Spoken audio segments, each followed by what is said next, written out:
So there we have it then, folks. We have a new Formula E World Champion, Oliver Rowland of Nissan. But he didn't get there the easy way. Let's talk about the double header in Berlin. Welcome to Tempelhof, and let's talk about rounds 13 and 14 of the Formula E World Championship. And starting off, the reason he didn't make it easy for himself is race 1. Mitch Evans won from pole. Pascal Wehrlein climbed up from 9th place to 2nd and picked up the fastest lap along the way. Meanwhile, Oliver Rowland, well, he was down in 19th. Also, was out of the race. Qualified 3rd, got caught up in a bunch of incidents, none of which entirely his fault. And then it was steering damage that put him out of the race with a lapped car. But that wet race was a fun watch.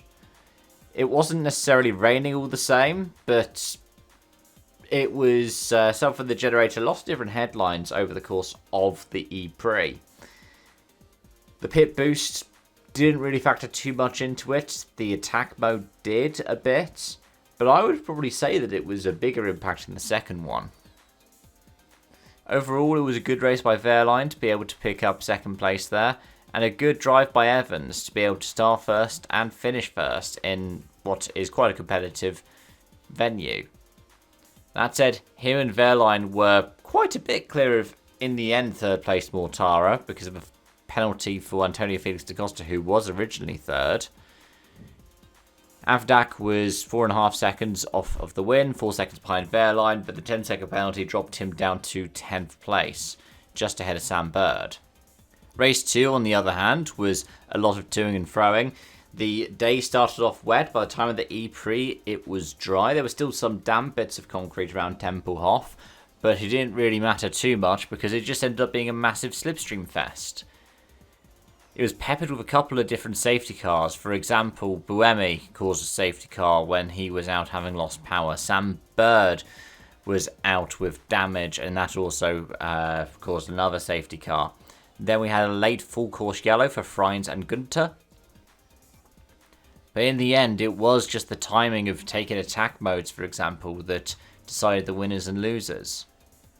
For instance, Taylor Barnard could have full well won this race, but the safety car that came out for, I think it was for Buemi, happened right as he had 2 minutes left of his attack mode and he plummeted. He'd been doing really well up to that point. Elsewhere, the strategy when it came to attack modes harmed Pascal Wehrlein. He finished 16th, got pole position, got 3 points on the day, but even though he was only 15 seconds off the win, it was still enough to be 16th place. And, 6 seconds off of the points, even. Nick Cassidy lucked out, started 20th, made a couple of brave and audacious moves, timed the attack modes just right, won by 1.5 seconds over Jake Dennis, who started 16th and had quite a good performance. Jean-Eric Verne started 18th and rounded out the podium.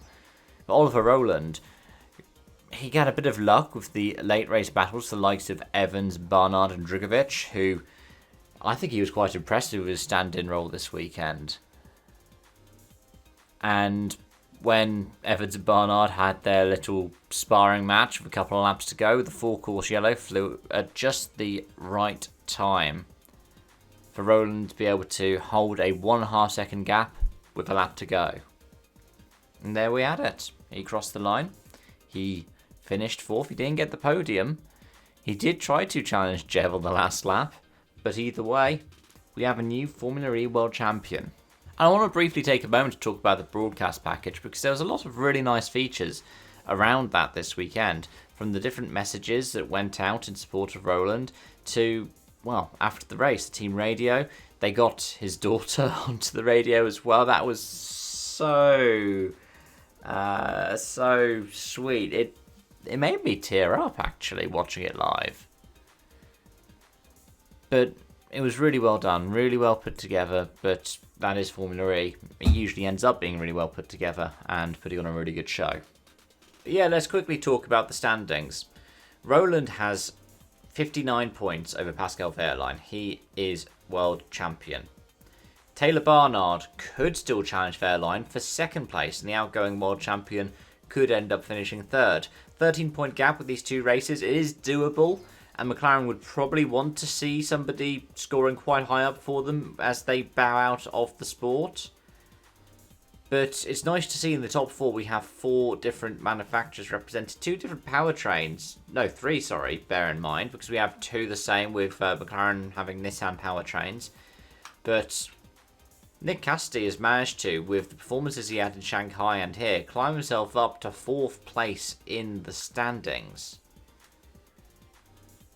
He's on 102 points, 1 ahead of Antonio Felix da Costa now, who really struggled and had some bad luck this weekend, even when things looked like they were going well for him at times. He's on 101. But yeah, Jev in 6th on 89, then Tictum is in 7th on 82, Matara is in 8th on 80. It's quite likely that we'll see this battle for the remaining podium spots on the end of season standings when we get to London. It's quite likely that our champion will want to round out the season with another win. Elsewhere in the team standings, Porsche are only 22 points clear of Nissan. That could swing in London. Penske are not entirely out of the picture. They are 58 points behind Porsche, but it is going to be tricky. Though I reckon they're going to be in a nice battle with Penske Jag for 4th place. McLaren and Mahindra are 1 point apart for 5th and 6th. And elsewhere, I think there'll be a scrap over 8th, with Maserati on 89, and Vision on 86, and Kiro Cupra on 82 points. Whilst in the manufacturers, it's only 7 points between Porsche and Nissan. Remember, like I said, McLaren count towards that for Nissan as well. So I reckon those two will have a nice little battle in the final couple of races. And it's pretty much them. Jaguar and Stellantis are far enough back that it might not be feasible for them to go for it. It's about 63 points between Porsche and Jag, whilst it is 36 points between Jag and Stellantis. Mahindra and Lola are pretty much settled for 5th and 6th though. Whilst it is technically possible, I think, for Mahindra to catch Stellantis, it's not possible for Lola to catch Mahindra. Either way, those are my thoughts, my feelings, and my observations. Thanks so much for watching and joining, folks. Until next time, it's bye-bye for now.